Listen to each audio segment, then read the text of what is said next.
Começar falando do próprio Ayatollah Ali Khamenei, que foi morto agora há 2 dias atrás. Ele disse o seguinte: olha, é a missão da República Islâmica do Irã apagar Israel do mapa da região.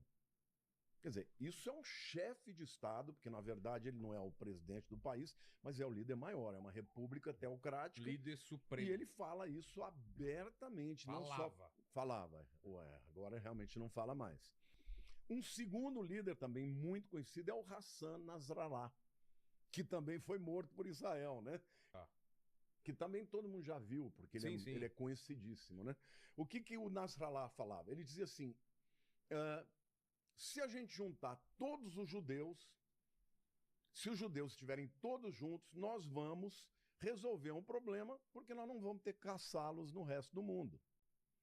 Aí ele diz: Israel é o nosso inimigo. Ela é uma entidade agressiva, ilegal e ilegítima, que não tem nenhum futuro na nossa região. E o seu destino é manifestado no nosso motto, no inglês motto significa a nossa visão, né? O slogan, que é morte a Israel. Ou seja, o que esses caras têm na cabeça? Como objetivo. Eles não querem acordo. Depois a gente vai explicar que isso está ligado à visão teológica deles do final do mundo.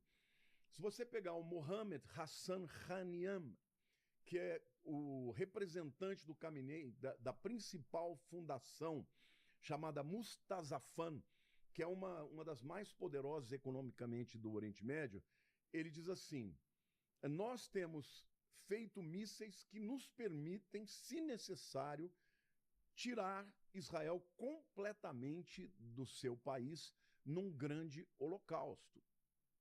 Nós estamos falando dos principais líderes do Irã. Depois o Mohammad Reza Naqvi, comandante de uma força paramilitar. Ele diz assim: nós recomendamos a eles, os sionistas, que façam as suas malas e voltem para os seus países. Porque se eles insistirem em ficar, vai chegar um tempo em que eles não vão ter mais nada para fazer de mala. Ou seja, nós vamos acabar com eles. De novo, o Khamenei. O regime sionista é um tumor cancerígeno que precisa ser removido. Hussein Salami, né? O cabeça da Guarda Revolucionária Iraniana. Você sabe que a Guarda Revolucionária é como se fosse um exército, mas é um exército que não tem a finalidade de proteger o Irã. Tem a finalidade de proteger o regime dos ayatollahs. Né? São 190 mil homens altamente treinados, com economia própria, com empresas em todo o mundo. Ou seja, esses caras têm exército, têm armas, têm muito dinheiro. E esse cara, que era o chefe, que acabou de ser morto também, diz assim: nós vamos caçar vocês, israelis, de casa em casa, e nós vamos nos take revenge, nós vamos nos vingar de cada gota de sangue dos mártires da Palestina. Este é o ponto inicial em que as nações islâmicas vão ter um despertamento para a sua derrota.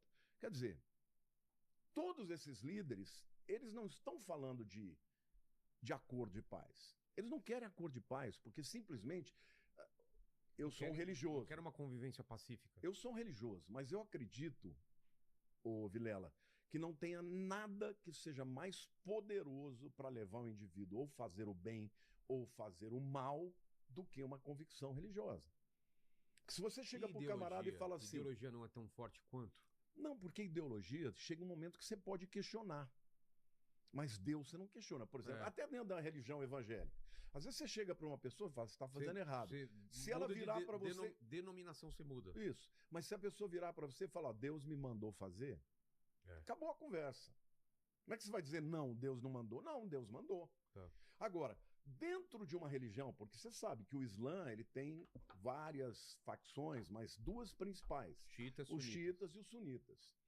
Os xiitas são os mais radicais. Eles acreditam que eles são os descendentes diretos do próprio Maomé, né? E que para que haja o final do mundo, eles precisam gerar o caos. Porque um dos principais aspectos da teologia islâmica xiita é que virá o último imã, que é o 12º imã, e que ele só vai aparecer no meio de um caos apocalíptico, no meio de uma jihad, que é a Guerra Santa. Então, o Hussein Sheikh Lesman, tá? Que ele é um advisor, que ele é um conselheiro, né, dos negócios estrangeiros, Foreign Affairs, ele diz: a nossa posição contra os usurpadores sionistas, o regime dos usurpadores sionistas, não mudou de forma alguma. Israel tem que ser aniquilado e este é o nosso principal slogan. Ou seja, por que eu estou trazendo aqui esses pronunciamentos, que eu fiz um levantamento na internet? Uma pesquisa. Pesquisa por quê? Porque as pessoas leigas que estão vendo, muita gente vem e fala: não, isso aí é os Estados Unidos que está querendo acabar com a China, mitigar o petróleo deles, isso é uma guerra de poder. Também. Mas, na verdade, a gente sabe que isto é uma guerra espiritual e uma guerra religiosa. Então, isso me leva à segunda reflexão. O que todo mundo precisa saber, Vilela, é que eles querem apressar o Apocalipse. É conscientemente ou inconscientemente? Conscientemente. Qual é a vantagem? Então, é isso que eu quero te explicar, porque eu não estou dizendo que todos os muçulmanos são assim, tá? Eu tenho convicção de que tem grande parte do mundo muçulmano que não concorda com isso. Tanto é que hoje mesmo no Oriente Médio, né, os Emirados Árabes estão contra o Irã. Ou seja, eles não querem produzir o caos. Mas os xiitas, o xiismo, ele acredita, primeiro, eles são anti-ocidentais. Eles chamam os Estados Unidos de o grande Satã e Israel de o pequeno Satã. Eles acreditam, a própria Revolução Iraniana, que aconteceu em 79, quando eles depuseram Shah Reza Pahlavi, que era um rei, vamos dizer assim. O Irã não era um país democrático, mas era muito mais aberto para o Ocidente. E, à época, o Irã começou a ter problemas econômicos sérios, problema de inflação, a gasolina subiu muito. E os religiosos aproveitaram isso para dizer o seguinte: olha, nós estamos acabando economicamente porque o Shah Reza Pahlavi está fazendo acordo com o Ocidente e está maculando, né, a santidade do Irã. E aí o Khomeini veio, fez a revolução. Está muito secular. Está muito secular, nós temos que acabar com isso. Ele entrou, criou o regime, criou a Guarda Revolucionária. Eu imagino que não foi radical logo do começo, foi... Não, eles entraram e eles tinham o apoio total da população e foi radical. É mesmo? Logo no Logo começo, de cara. eles foram apavorando todo mundo que era contrário. Só que ao longo dos anos foi ficando pesado. Tanto é que hoje grande parte da população não aguenta mais falar de Ali Khamenei, não aguenta mais falar de Guarda Revolucionária, não aguenta mais falar de xiismo. Tanto é que você vê que no mundo inteiro existem iranianos celebrando juntamente com os judeus. Por quê? Porque morreu o Ayatollah Ali Khamenei. Então, assim, quando eu digo que eles querem apressar o Apocalipse, eles acreditam piamente que o 12º imã, ele só vai aparecer no meio dessa jihad islâmica. Ah, tá. Ele só vai aparecer no meio de um caos, de uma guerra. Então, quando eles provocam a guerra, eles estão querendo apressar a vinda desse 12º imã. Nós tivemos, né, o ano passado, em junho, a chamada Guerra dos 12 Dias. O fato de que existe um viés ideológico, mas sobretudo espiritual, deles acreditarem que para que haja o fim do mundo, eles precisam provocar a jihad islâmica e, sobretudo, enfrentar o Ocidente, que é representado por esses dois grandes satãs. O maior satã, América, e o menor, Israel. Em junho do ano passado, nós tivemos aquela guerra de 12 dias. Por quê? Porque os americanos descobriram... Voltando um pouquinho antes, a gente sabe que o Obama, em 2015, fez um acordo terrível para os Estados Unidos e, sobretudo, para o mundo, quando ele permitiu, né, o Irã desenvolver urânio, Enriquecer porque para eles... fins, para fins para pacíficos. Pacíficos. Mas abrir um precedente, né? Abrir um precedente.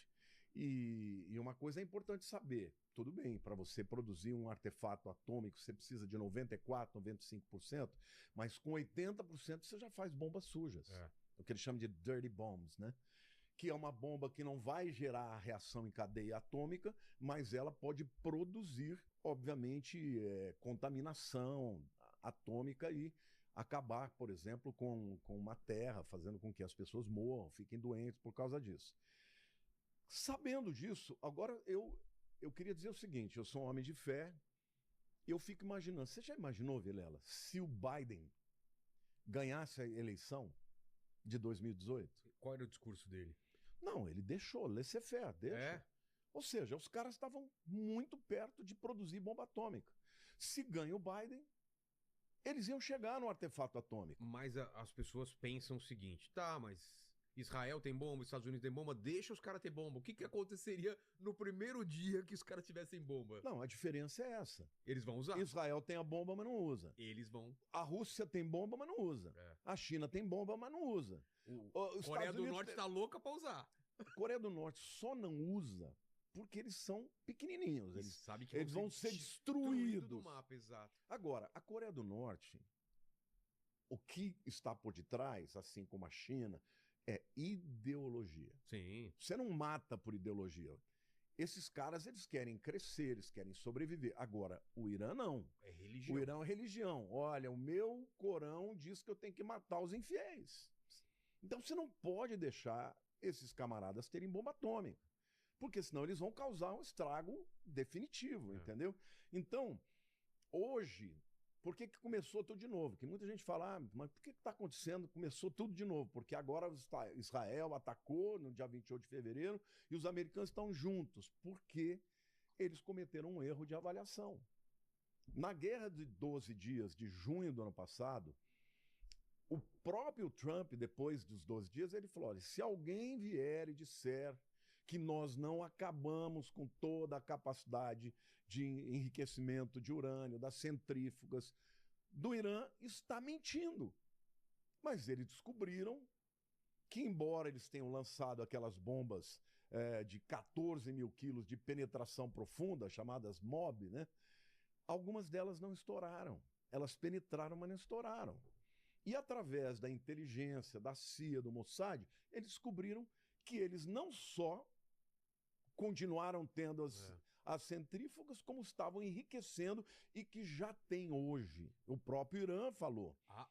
Eles têm mais de 400 quilos de urânio enriquecido a 60%. Mas tem uma teoria de que pessoas estão fornecendo também urânio enriquecido para eles também. Tem essa. Sim, inclusive afirmam que o Brasil poderia ter feito isso e tal, mas aí já não tem certeza. Tá, ninguém sabe. Já pode ser uma teoria de conspiração ou não. Exato. Mas o que a gente sabe é que eles já têm mais de 400 quilos de urânio enriquecido a 60% e eles estariam há 2, 3 meses no máximo. Não, falaram que era questão de semanas, hein? Não, mas isso para produzir a bomba suja. Mas para produzir uma bomba atômica, uma ogiva atômica... Meses. Alguns 2, 3 meses. E eles mesmos disseram que eles teriam condições de produzir 11 ogivas. Pô, 11 ogivas dá para você destruir Israel. Tel Aviv basta uma, né? Não, o território de Israel, se você soltar duas, você acabou com tudo. Então, assim... Por conta disso, Israel, sabendo, né, como resultado de inteligência, juntamente com a CIA, eles foram e produziram esse ataque. Hoje, a gente sabe que já foram produzidos mais de 2.000, mais 2.000 bombas foram derrubadas, né, no Irã. Ou seja, primeiro eles entraram com os drones, que são um equipamento mais barato, né, para desviar a atenção. Depois vieram os aviões, os caças, para destruir, né, os radares, destruir os lançadores de foguete e tal. Toda a defesa aérea. Ou seja, eles abriram um canal, né? Um canal livre para que os aviões viessem. Como aconteceu na Guerra dos 12 Dias lá também. Exatamente. Ou seja, a técnica americana e israelense é imbatível. Entendeu? Os caras entram... Os caras levantaram 200 caças ao mesmo tempo, Ao Israel. mesmo tempo. Começaram com os F-15, que são mais antigos, depois os F-35, os F-22. Segundo os especialistas, a Europa não consegue fazer isso coordenadamente. Não tem essa condição. Bom, só os dois porta-aviões que estão na região, que é o USS Abraham Lincoln e o Gerald Ford, só esses têm centenas de aviões. Nossa. De aviões caças, aviões bombardeiros, aí você tem os B-2 Spirits, que são aqueles aviões que têm tecnologia stealth, né, que eles são indetectáveis. Esses aviões, eles podem carregar, cada um deles, 2 dessas bombas de 14 mil quilos, mais dezenas das bombas de 900 quilos, que não são as bombas para penetrar no profundo, mas que vão nas fissuras. Porque eles já descobriram que eles não precisam gastar as outras bombas, que são muito mais caras, mas eles podem destruir a entrada e inviabilizar tudo que está embaixo. Então, o que nós temos que entender?